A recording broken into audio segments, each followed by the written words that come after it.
Let's not bury the lead. This isn't a stock you like. Let's get to the why. Right, Jonathan. Good morning. Our feeling is that they're not spending enough money to clean up their platform, right? They're pretty much asking you, the user, to do the cleaning versus Facebook, who's taken a really aggressive tack, as you know, on fixing the problem. So our view is, the company really doesn't want to spend the money because it's small, it doesn't earn enough, and by spending the money to fix its problems, it would kill the earnings momentum of the company. So our feeling is that's one. The second feeling is, look, it's just really expensive. If you look at GAAP earnings, this thing's trading at 37 times the most aggressive number this year, and Facebook and Google are in the 20s, right? So our feeling is they're not spending enough. The metrics are slowing, and that is just really expensive relative to better ideas in large cap, internet land. Well, let's get to that. I mean, you've written about it so many times, Michael. The second and third acts everywhere else.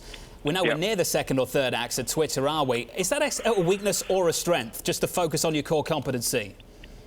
Well, it's a great question again, Jonathan. My feeling is, look, there is, for all these companies, if you look at the numbers, get inside the numbers, there's a runway that basically has a top to it, right? And I would say to you, look, you've got to be great at your core competency, and Twitter is getting much better than they used to be.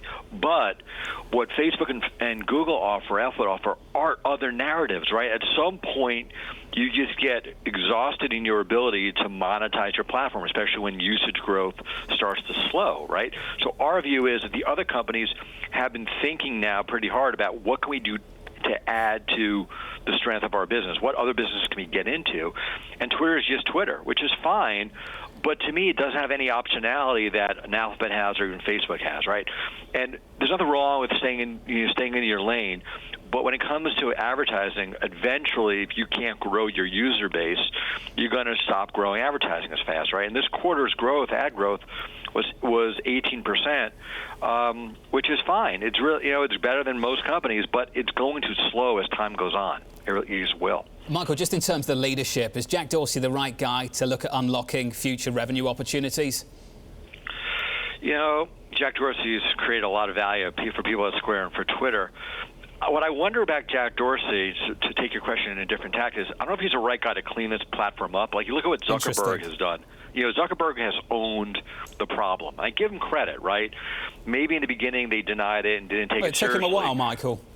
Right, it did. It took him a good year or two, right, Jonathan? But they talk about health on the platform a lot, and I just feel like the guys at Twitter are not taking it seriously as people at Facebook do. And I wonder if you had a CEO who was more focused on it or had a different maybe point of view, they would take more ownership and spend more money.